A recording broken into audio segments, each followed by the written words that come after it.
तो दोस्तों कैसे हो आप लोग। आपका जॉब वाला भाई फिर से आपके सामने हाजिर है एक न्यू जॉब वैकेंसी लेकर। दोस्तों कोचिन शिपयार्ड लिमिटेड कंपनी की तरफ से 2 नोटिफिकेशन आउट हो चुकी है। यहाँ पर बहुत ही बेहतरीन वैकेंसी है, अच्छी खासी सैलरी भी होने वाली है और कम से कम यहाँ पर मतलब एजुकेशन के ऊपर हायरिंग चल रही है। अगर आपका लक अच्छा रहा तो आपकी भी यहाँ पर ज़रूर यहाँ पर सिलेक्शन हो सकता है।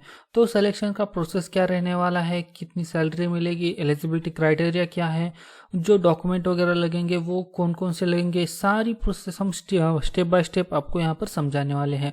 तो बस आपको इस वीडियो को पूरा देखना है, वीडियो को लाइक और चैनल को सब्सक्राइब करना है। तो चलिए शुरू करते हैं।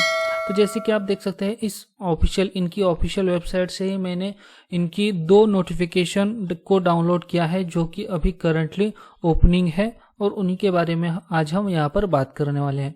जो सबसे पहला नोटिफिकेशन है यहाँ पर आप देख सकते हैं कि यूपीआई कोचिन शिपयार्ड लिमिटेड की तरफ से ये निकल के आ चुका है। वैकेंसी नोटिफिकेशन यहाँ पर आप देख सकते हैं। यहाँ पर जो नोटिफिकेशन निकली है, कौन कौन सी पोस्ट के ऊपर नोटिफिकेशन निकली है, तो आप यहाँ पर देखिए। ये सबसे पहला है मैकेनिकल, दूसरा है इलेक्ट्रिकल और तीसरा है नोवल आर्किटेक्चर। ये 3 पोस्ट के ऊपर ये वैकेंसी निकली है। इसके लिए जो एजुकेशन क्वालिफिकेशन इन लोगों ने रखा है वो कुछ इस तरह से है कि degree in mechanical engineering with minimum 65 marks. तो मैकेनिकल जो पोस्ट है उसके लिए 65 मार्क्स आपको होने चाहिए। वो जो डिग्री आपने ली है उसके अंदर 65 मार्क्स होने चाहिए। इलेक्ट्रिकल के अंदर भी आपकी इलेक्ट्रिकल इंजीनियरिंग किसी भी एक इंस्टीट्यूट से कंप्लीट होनी चाहिए और उसके लिए भी आपको 65 मार्क्स की ज़रूरत पड़ेगी। Degree in novel architecture in minimum 65 marks, तो इसके अंदर भी आपकी डिग्री कंप्लीट होनी चाहिए। मतलब इसके अंदर आर्किटेक्चर के अंदर डिग्री कंप्लीट होनी चाहिए जिसके अंदर आपको मिनिमम 65 मार्क्स होने चाहिए। तो क्वालिफिकेशन और पोस्ट ये आपको इसके साथ रिक्वायरमेंट के साथ आपको यहाँ पर पता चल गए होंगे। थोड़ा सा अब नीचे यहाँ पर चलकर हम समझते हैं कि और कौन कौन सी चीज़ें उन्हें दी है। तो अगर हम इम्पोर्टेंट डेट्स के बारे में पता करें तो यहाँ पर आप देख सकते हैं जो अप्लाई की डेट है वो शुरू हो चुकी है। 6 अगस्त से इसका अप्लाई शुरू हो चुका है और जो लास्ट डेट है वो कुछ इस तरह से है कि 5 सितंबर 2024 को इसका लास्ट डेट है। उससे पहले आपको यहाँ पर फॉर्म वगैरह अप्लाई कर लेना है। अगर हम नंबर ऑफ वैकेंसीज के बारे में बात करें तो टोटल वैकेंसी है 8 और एग्जीक्यूटिव ट्रेनी जो कि मैकेनिकल का होगा उसके लिए कास्ट वाइज इन वैकेंसीज को डिवाइड किया गया है और बाकी की जो तीनों भी वैकेंसीज हैं उनके आगे वैकेंसीज और कास्ट वाइज उन वैकेंसीज को यहाँ पर डिवाइड किया गया है। तो कुछ इस तरह से ये वैकेंसीज हैं। अगर हम थोड़ा सा नीचे और चलकर देखें कि यहाँ पर अगर आप यहाँ पर इन जॉब को हासिल कर लेते हो तो आपको कितना यहाँ पर सैलरी वगैरह मिलेगा। तो टोटल अगर हम मंथली सैलरी अगर देखें तो यहाँ पर आप देख सकते हो मंथली सैलरी आपको 40,000 पर मंथ यहाँ पर मिलेगा। उसके अलावा जो डीए देखें तो डीए आपको 17,920 रुपये मिलेगा। HRA देखें तो उसका 3,600 रुपये मिलेगा। पर स्कैन अलाउंस देखें तो उसका आपको 14,000 मिलेगा और अदर बेनिफिट्स अगर हम देखें तो 12,963 रुपये आपको मिलेंगे। और ऐसे मिलाकर जो टोटल आपकी सैलरी बनती है वो बनती है 88,483 रुपये, यानी कि आपका अप्रॉक्सीमेटली 10 लाख रुपए का पैकेज यहाँ पर बन जाता है। तो कुछ इस तरह से ये जॉब है और इस तरह से इसकी ये सैलरी रहने वाली है। अगर हम थोड़ा सा और नीचे चलकर देखें तो यहाँ पर एज के बारे में बताया गया है कि यहाँ पर आपकी एज वगैरह कितनी होनी चाहिए। तो 27 ईयर की आपकी यहाँ पर एज का क्राइटेरिया मांगा गया है। बाकी का यहाँ पर रिलैक्सेशन वगैरह भी दिया गया है ओबीसी वालों के लिए। यहाँ पर ओबीसी एससी वालों के लिए रिलैक्सेशन भी दिया है। ओबीसी वालों के लिए शायद 3 साल का और एससी कास्ट के लिए 5 साल का यहाँ पर रिलैक्सेशन दिया है।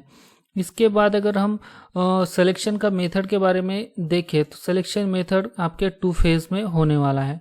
जो पहला फेज़ है थोड़ा सा इसको हम डिटेल में देखते हैं कि फेज़ 1 के अंदर आपका क्या होगा कि 16 मिनट का मल्टीपल चॉइस क्वेश्चन का एक पेपर होगा जिसके अंदर आपको अलग अलग मार्क्स इंग्लिश लैंग्वेज के अंदर जनरल अवेयरनेस के कुछ क्वेश्चन ऐसे आपको यहाँ पर सवाल पूछे जाएंगे। तो ये फर्स्ट पेज के अंदर आपका एक 60 मिनट का एक पेपर आपको यहाँ पर जो मल्टी चॉइस क्वेश्चन होते हैं उनका आपको एक पेपर यहाँ पर देना होगा। अगर आप उसको क्रैक कर लेते हो तो फेज 2 आपके सामने आएगा, जिसके अंदर group discussion, writing skill and personal interview, ये 40 मार्क का आपके साथ होने वाला है, जिसके अंदर ऑब्जेक्टिव ऑनलाइन टेस्ट 60 मार्क्स के लिए, ग्रुप डिस्कशन जो कि 10 मार्क्स के लिए, और राइटिंग स्किल जो कि 10 मार्क्स के लिए, और पर्सनल इंटरव्यू होगा वो होगा 20 मार्क्स के लिए। इस तरह से टोटल 100 मार्क्स का आपका पेपर होगा, और ये अगर आप कंप्लीट कर लेते हो तो आपका यहाँ पर सिलेक्शन जो है वो बाकी के डॉक्यूमेंट, बाकी की जो भी क्राइटेरिया रखा है उसके साथ इसको मिलाकर आपका सिलेक्शन यहाँ पर पक्का है। तो कुछ इस तरह से ये इन्होंने सिलेक्शन का मेथड रखा है। और भी इसके अंदर बहुत सारी चीज़ें हैं सिलेक्शन मेथड के अंदर। यहाँ पर डिटेल में ओबीसी वालों, ओबीसी कैंडिडेट के लिए, ईडब्ल्यूएस वालों के लिए, तो इसे आप थोड़ा सा अच्छी तरह से पढ़ लेना। उनको इसके अंदर भी कुछ रिलैक्सेशन दिया हुआ है मार्क्स के अंदर भी। अगर हम कंडीशंस की बात करें कि रिजर्वेशन के अंदर कौन सी चीज़ें अप्लाई होगी, तो उसके कुछ गवर्नमेंट के हिसाब से उन्होंने रूल्स उठाए हैं, तो उसे आप यहाँ पर ज़रूर देख लेना कि अगर आपको रिजर्वेशन चाहिए तो आपको कौन कौन से यहाँ पर डॉक्यूमेंट सबमिट वगैरह करने पड़ेंगे। ओबीसी, एससी, एसटी कास्ट के हिसाब से कौन से डॉक्यूमेंट यहाँ पर लगेंगे, कहाँ पर ये रिजर्वेशन लागू होगा, ये सारी चीज़ें यहाँ पर दी गई हैं। क्वालिफिकेशन के बारे में अगर देखें तो क्वालिफिकेशन के बारे में तो मैंने आपको ऊपर ही बता दिया है, लेकिन उसके बारे में क्वालिफिकेशन कितनी चाहिए वो तो बता दिया, लेकिन कौन से उसकी स्टेट होना चाहिए, कौन सा बोर्ड होना चाहिए, उसके बारे में यहाँ पर डिटेल में इन लोगों ने समझाया है। अगर हम नीचे आके देखें तो जो कि हमने इंजीनियरिंग के बारे में बात की थी, तो उसके बारे में यहाँ पर और ज़्यादा जानकारी यहाँ पे इन्होंने मांगी है। अगर सर्विस एग्रीमेंट के बारे में यहाँ पर देख सकते हैं, यहाँ पर सर्विस यहाँ पर यह है कि the selected candidate required execute a service agreement service UCSL at last period of 5 years after successful completion of the training and to pay an amount of 5 lakhs rupees UCR violation of the agreement, liquidate damages during period training, during the period service agreement, application for the outside employment shall not forwarded, not objection certificate, outdated employment also will not be issued। तो ये इस तरह से कुछ service agreement इनका होने वाला है। इसको आप थोड़ा सा मुझे लगता है अच्छे से आप एक बार पढ़ लीजिएगा ताकि आपको लिए अच्छा होगा। डॉक्यूमेंट ऑनलाइन अपलोड वगैरह कैसे करनी है ये यहाँ पर दिया है। एप्लीकेशन फ़ीस के बारे में अगर हम बात करें तो 1000 रुपये एप्लीकेशन फ़ीस यहाँ पर रहेगी जो कि नॉन रिफंडेबल है। और अगर हम अप्लाई का प्रोसेस देखें, हाउ टू अप्लाई, तो यहाँ पर इनकी udupicesl.com के ऊपर आपको जाना है। यहाँ पर स्टेप बाय स्टेप सारी स्टेप्स आपको बताए हैं कि कैसे आपको अप्लाई करना है, कौन कौन से डॉक्यूमेंट सबमिट करने हैं, ये सारी चीज़ें यहाँ पर हैं। तो कुछ इस तरह से ये पूरा PDF है। इस PDF की लिंक भी मैं आपको डिस्क्रिप्शन में दे दूंगा, वहाँ से आप इस डायरेक्ट PDF के ऊपर जा सकते हैं। तो कुछ इस तरह से ये पोस्ट है दोस्तों। अगर हम दूसरा एक नोटिफिकेशन के बारे में देखें, इसके अंदर अगर सिर्फ आप 12th पास भी हो, यहाँ पर आप देख सकते हैं ये ड्राइवर के लिए एक्चुअली कोचिंग शिपयार्ड लिमिटेड की तरफ से ही है।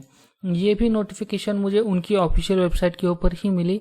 यहाँ पर उन्होंने कुछ डेट वगैरह तो अनाउंस शायद नहीं की है, ये मैं आपको 9 पेजेस की है ये, तो ये भी मैं PDF की लिंक आपको दे दूंगा। आपको क्या करना है ना, इस PDF को एक बार अच्छे से पढ़ना है। इसके ऊपर भी ड्राइवर, मतलब ये कॉन्ट्रैक्ट बेसिस के ऊपर ये निकली हुई है, ये पोस्ट ड्राइवर के लिए ही है ज़्यादातर। Driver for van, driver for contract, यहाँ पर CISF क्विक रिस्पॉन्स व्हीकल्स उसके लिए driver for truck pickup van, driver for staff car, ऐसे अलग अलग जो सर्विस फैन वगैरह होती है उनके लिए ये ड्राइवर की वैकेंसी यहाँ पर 4 तरह की है। तो इस तरह से आप ड्राइवर की वैकेंसी के लिए भी अप्लाई कर सकते हैं। इसके अलावा यहाँ पर operator, crane operator, fire trender operator, मतलब अलग अलग तरह के ऑपरेटर के लिए भी यहाँ पर वैकेंसी है। तो आप इस तरह से इन वैकेंसीज के लिए भी अप्लाई कर सकते हैं। यहाँ पर भी कुल मिलाकर 81 वैकेंसीज मौजूद हैं। तो दोनों भी नोटिफिकेशन का लिंक आपको मिल जाएगा, जाइए ज़रूर एक बार नोटिफिकेशन को जो है वो देखिए, ये लिमिटेड कंपनी है तो इसके नोटिफिकेशन को अच्छे से पढ़िए और उसके बाद ही अप्लाई कीजिए। तो अगर आपको कहीं पर भी यहाँ पर दिक्कत आती है तो कमेंट में मुझे आप पूछ सकते हैं, वहाँ पर मैं जल्दी से आपको रिप्लाई देने की कोशिश करूँगा।